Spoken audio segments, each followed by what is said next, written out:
All right, number 12 wants us to solve this equation algebraically, and when it says to justify the solution set, that just means that you have to show your check. Okay, so the first thing we're going to want to do is we want to get this term that contains the radical in it all by itself, so I'm going to subtract 1 from both sides of the equation.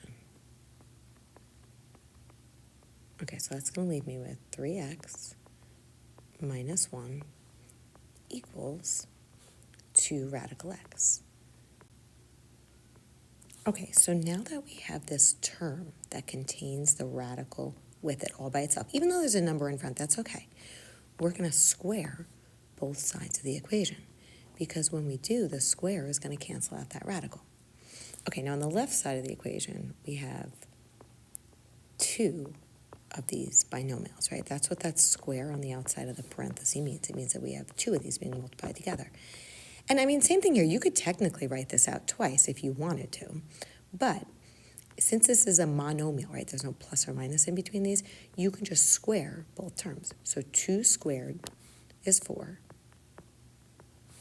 And then when you square a square root, it just cancels out the radical. So we're just going to bring down the x. And I just wanted to show you, if you did write this out twice, let me do that off to the side. So if we had 2 radical x times 2 radical x, we'd wind up with the same thing. Because isn't 2 times 2, 4? And isn't radical x times radical x just x? So either way, you're going to wind up with this 4x. All right, so let's solve. So I'm going to double distribute, so that'll leave me with 9x squared minus 3x minus 3x plus 1. And let's bring down the equals 4x. Now, whenever we have an exponent in our equation, we want to get one side of the equation set equal to 0. That way we could factor, make a t-chart, and solve. So I'm just going to subtract this 4x from both sides. And that'll leave me with 9x squared. And then if I combine these 3 terms right here, that'll give me what, negative 10x? Plus 1, and then equals 0. Okay, so now we're just going to factor. Now, since we have a number other than 1 in front of the first term and we can't factor that out, we're going to do the rainbow. All right, so with the rainbow, we know we multiply together the first and last term. We bring down the first term. Leave a big space, bring down the last term, as well as the equal 0, and we come up with 2 numbers that add to negative 10 and multiply to our rainbow number. So negative 9, negative 1. So we attach an x to those, so negative 9x and negative 1x. So if you just want to write negative x, that's fine. If you want to put a negative 1 in there, you can. All right, so now we can group. So out of the first 2 terms, I could take out a 9x, which leaves me with x minus 1.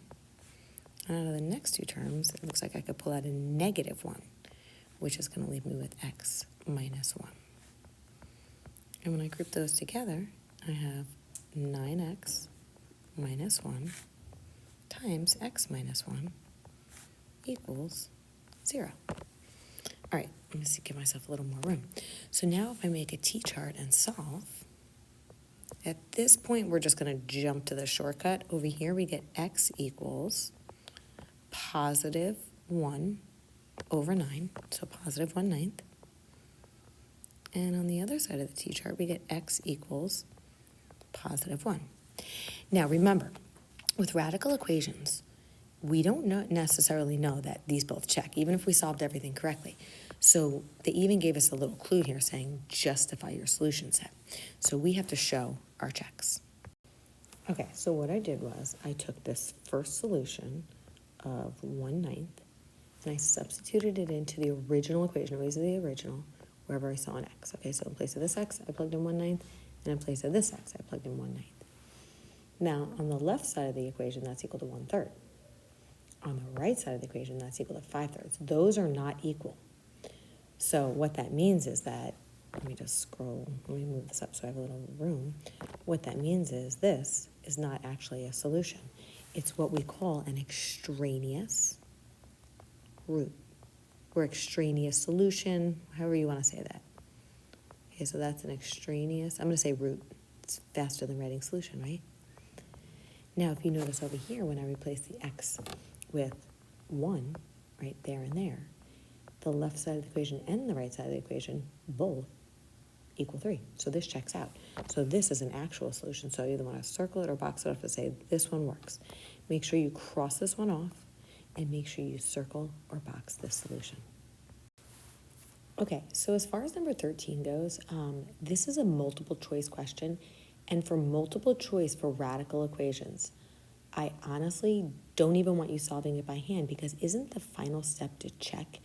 And if you have to check anyway, isn't that the same as just taking your answer choices and plugging them in and see which checks out? So for multiple choice, okay, I really would just like you to use your calculator and substitute them in for x and see what checks. Okay, so I started doing that. I stored x as -6 in choice 1, right? And then I typed in this left side of the equation, and when I hit enter, it did not equal 1. Okay, so I knew that this one did not work. Okay, then I tried choice 2, which was 2. So I stored x as 2, plugged in the left side of the equation, and look at that, it gave me 1. So this checks. So it could be choice 2, but look at choice 4. This has 2 and 22. So if 22 also checks, choice 4 is the answer. If 2 checks, choice 2 is the answer. We know choice 3 is out because if this is a solution, this is not contained in choice 3. So let's check 22. Okay, so when we check 22, look at that. It doesn't equal +1.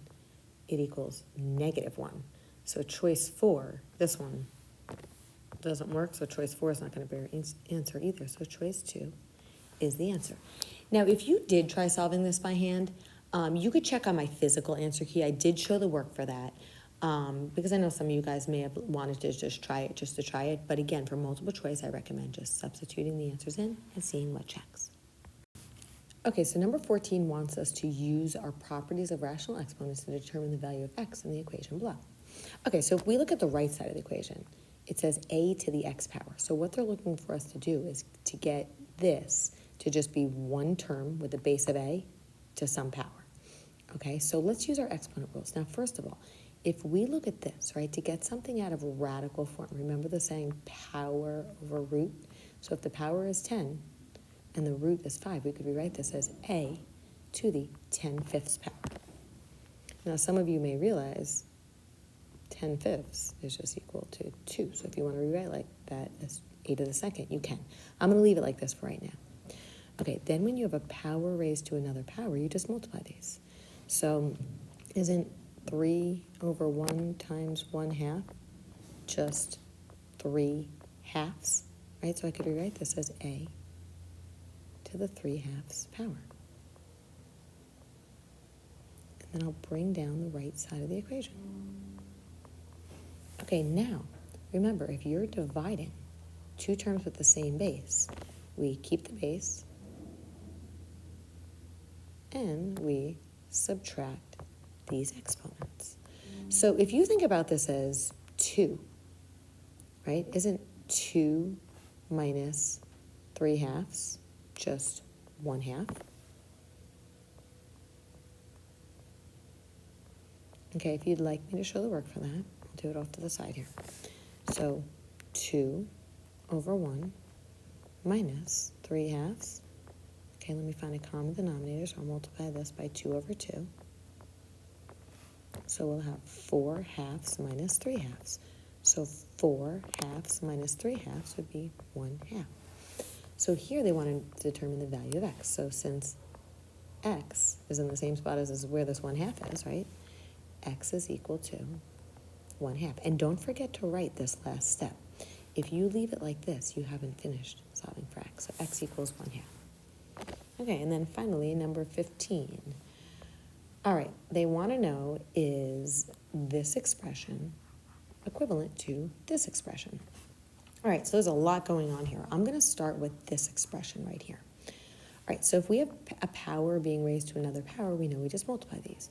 So since 2 times 8 is 16, we could rewrite this as p to the 16th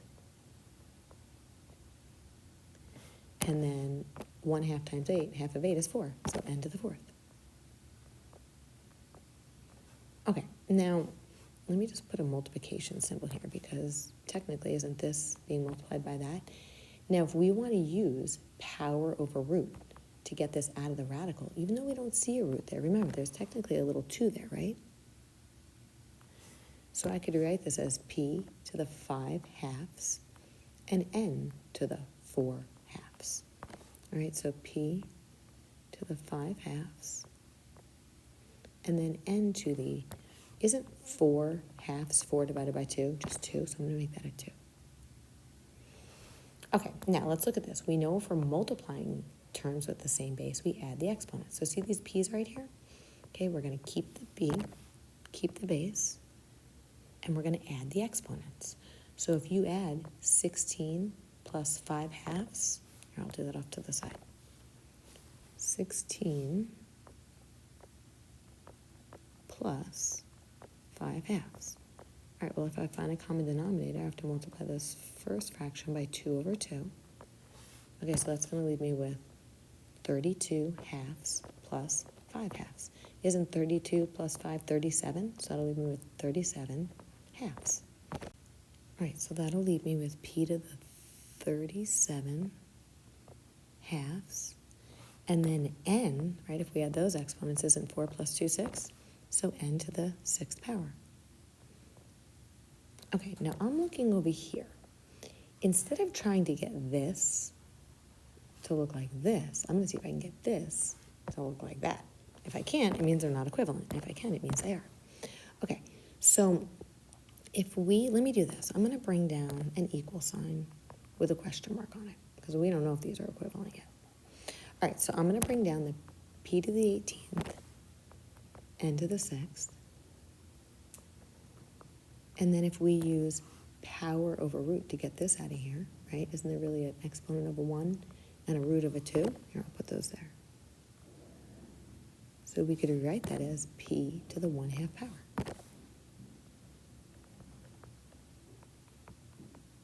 Okay, I'm going to bring down this equal sign. We still don't know if they're equal, but let's see. Now, if we want to multiply these two terms together, right, we keep the p and we add the exponents. Some of you may see this already. If you add those exponents, here, I'll do it off to the side. If we add 18 plus 1/2, okay, I'm going to multiply this 18 by 2 over 2. So isn't that going to leave me with 36/2 plus 1/2? Isn't 36 plus 1 37? So we'll have p to the 37/2, and I'll bring down the n to the 6th. And look at this. This is equivalent to this. So this actually checks out. So they want to know, if we just leave it at this, we're not done. It says, is the expression equivalent to the other expression? So we must say yes, the two expressions are equivalent. All right, so there we have it. This checks out. They are equivalent.